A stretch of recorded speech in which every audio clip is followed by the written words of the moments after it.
Assalamu alaikum, Juma Mubarak, everybody. Happy Juma and happy Friday for people that are out there.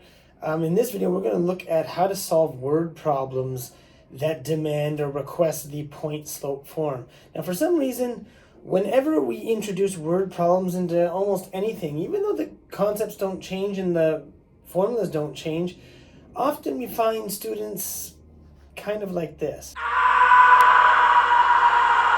Like every other math topic, the best way to overcome this kind of anxiety is just to develop a strategy, and hopefully this video is going to help you develop a strategy to approach these types of word problems.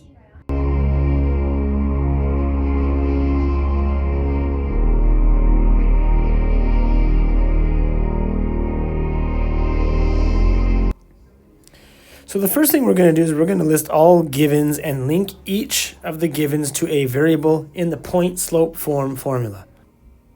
So with my point slope form on the side here, we're given an average speed of 12 miles per hour. Average speed is really a rate. And remember that a rate is the slope. So I'm going to write equals slope, or your m value. So we're going to write m is equal to 12 miles per hour. Now, in terms of points, because we know that after 1 hour they've gone 12 miles, we can write that the x value of a point is 1 hour, where the y value of that same point is going to be 12 miles. Or they give us another set of data, and you can use either set, because either of those would be a point on this line. So we could either write x when it's 2 hours, and it says this in the question, that the y value would be 24 miles. So either of those work over here. Then we just simply sub in the variables that we've outlined in the previous step into the equation.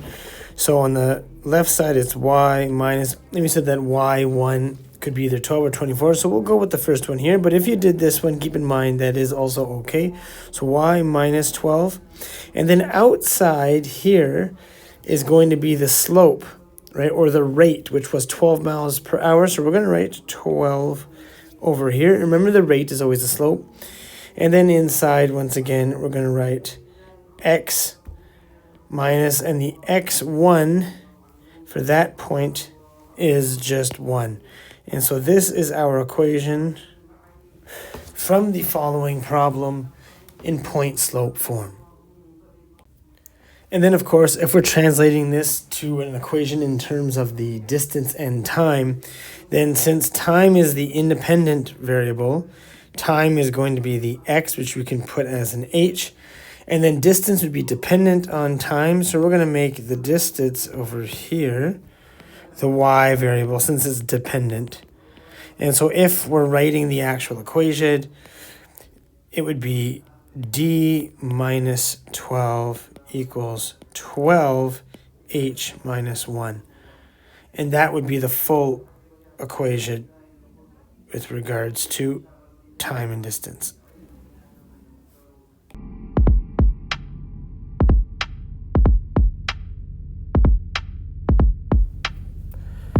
Now for this question, because we're not given the slope, and it is in point slope form, but we're given really several points, and I'm putting little markers beside them here, we're going to get the slope first. And we're going to do that using the rise over the rud.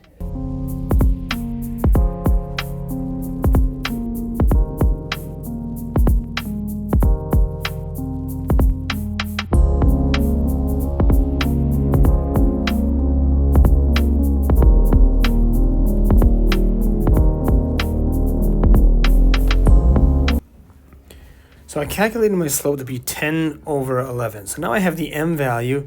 And what I can do is I can pick any of these points that are not the y-intercept in order to use or to insert into my point slope format. So what I'm going to do is I'm going to pick this point just because it's the easiest point to read.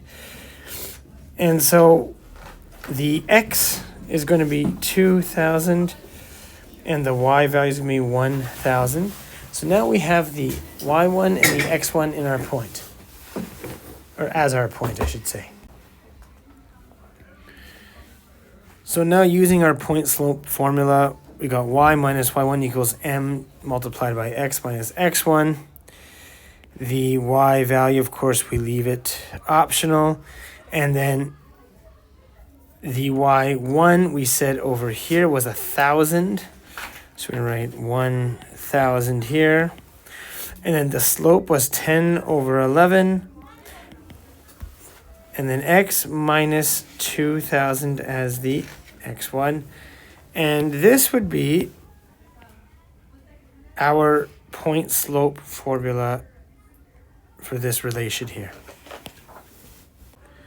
All right, part B asks us to write the equation from part A in slope-intercept form. And remember that that's y is equal to mx plus b. B is the y-intercept. So what we're going to do is if we go to our graph, I'm just going to write that here. That's the y-intercept. If we go to the graph, it's wherever it crosses the y-axis, which this is the y-intercept. And we could see that it is at 0.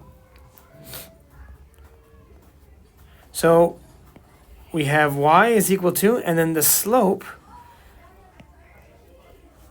is over here. So we're going to write 10 over 11x plus 0. And then this one, we can just erase it and simply write y is equal to 10 over 11x. And this more than suffices